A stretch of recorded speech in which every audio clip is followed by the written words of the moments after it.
Hi friends, my name is Bhavya Mangla. I'm IATF qualified auditor doing audit for the automotive sector for the last 20 years. I'm again back with a very interesting topic, and today I'm going to talk about ISO 19011. And by the time this video will end, you will understand what exactly is this standard, why it is important for this ISO 9000 series, and how we can take benefit from this particular standard. I'm sure many of you must have heard about the IKEA store. So you go there, you buy some furniture, and then when you come back, you get a manual how to fix it, how to bolt it, how to do all those things, and then you will be able to do that. Something similar happens in 19001 because this particular standard talks about the auditing, that how to do the auditing. One very interesting thing about it is that majority of the companies may not have heard about this particular standard, ISO 19011 2018 version, and some of you may have heard about it, but not many have got very good idea about it. But I'm sure that by the time this video will end, you will have some fairly good idea about this particular standard. Well, the first version of 19011 came in year 2002, and after that the second version came in 2011, and now the latest version is 2018. And primarily it has got key objectives. The key objective is that how we can do the audit effectively. Now this audit can be maybe for an internal organization, and it can be for the external organization like customer, or it can be for any certification body. So irrespective of any size of the organization, any type of the organization, this particular standard can be implemented effectively to do the audit in an effective manner. We all know there are three kinds of audit: first party audit, second party, and third party audit. So it's applicable for all kind of audits. It depends on the organization that how you want to understand it. In summary, primarily this particular standard, if I talk about the structure of this particular standard, it has got four key clauses. Clause number 4 is talking about the principles of auditing. Clause number 5 is talking about how to make the audit program, entirely a very detailed information with respect to how to make the audit program. Then clause number 6 is talking about how to conduct the audit. And clause number 7, the last clause, is talking about the competence of auditors, that how we can identify the competence, how we can make the people competent, how we can check the competence. So this all are the details with respect to that. So let's start with clause number 4, which is talking about the principles of auditing. So when we talk about principles of auditing, there are 7 key principles which are being defined there. And once we understand them, then it's become very easy for us that what thing needs to be taken care while doing any internal audit, second party audit, or an audit as per the certification body. So the first and the foremost important thing with respect to the skill is talking about integrity. Then the second one is talking about fair presentation. The third principle is talking about due professional care. The fourth, very interesting and very important, is about confidentiality.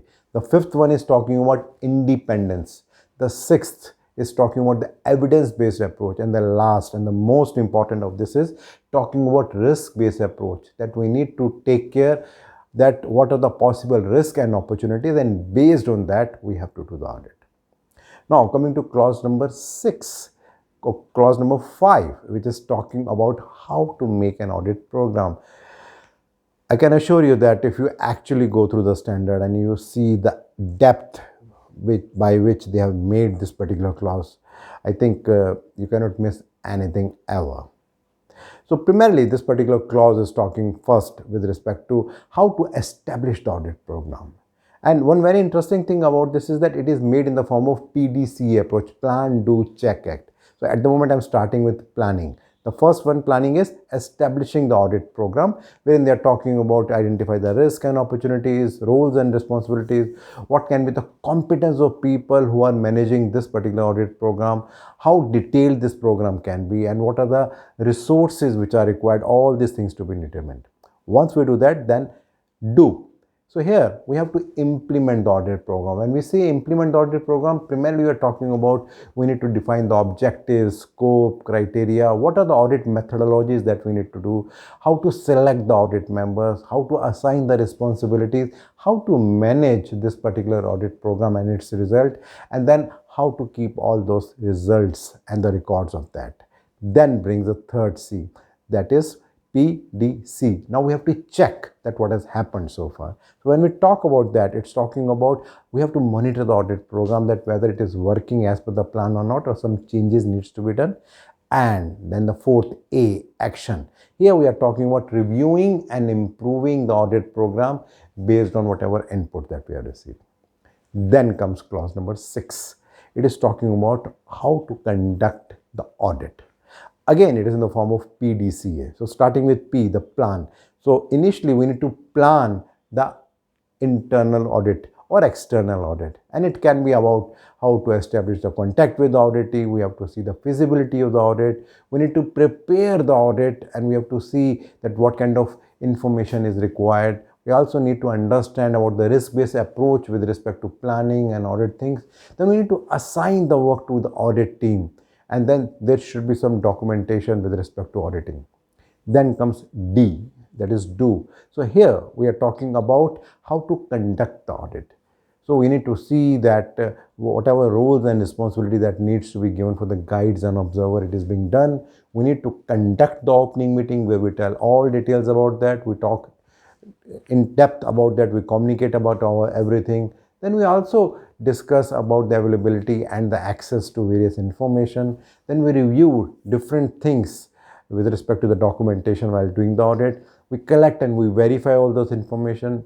In case there is a gap, or in case there is even not a gap, we document that audit finding, and then we conclude that what is right, what is not right, and then we do the closing meeting and we make an audit report, and then we distribute with them.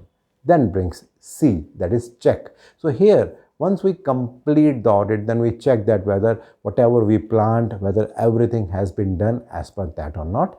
And then the fourth one, action. Here we are talking about that in case we need to do any follow-up, to review the action plans, whatever has been planned by the organization, what needs to be done with respect to that, all those things are being done. Now the last, clause number 7.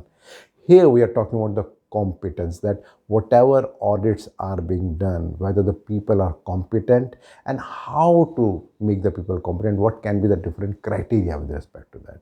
So the first step here is talking about the personal behaviors, then talking about the knowledge and skill the auditor that should have, then how to achieve the auditor competence, then in case somebody is a team leader where any specific competence is required. And the next thing is about the evaluation criteria, that from time to time we need to establish that we need to see that whether auditor is still competent or not. Maybe we have to use different methodology with respect to that. And then we also need to make sure that we are maintaining and improving the auditor competence. So overall, if I do a summary with respect to what all I've shared, I talked about 4 key things. The first thing I talked is about the principles, about the 7 principles about auditing. Then I talked about clause number 5, which is with respect to making the audit program. Clause number 6 is talking about how to do the audit, and clause number 7 is talking about the competency part. My next video will be talking in depth about the principles of the auditing. That is about clause number 4. That will be the next video. Well, regularly I'm getting a lot of feedback from your side, and they're helping me to understand your expectations. So please do continue that. And in case you're liking these kind of videos and blogs, you can always share it with your friends and colleagues. And in case you want to understand a little bit more about this particular video, you'll find a link below. And if you click that, you'll find a blog there. And there you'll get more information about this particular video. Thank you.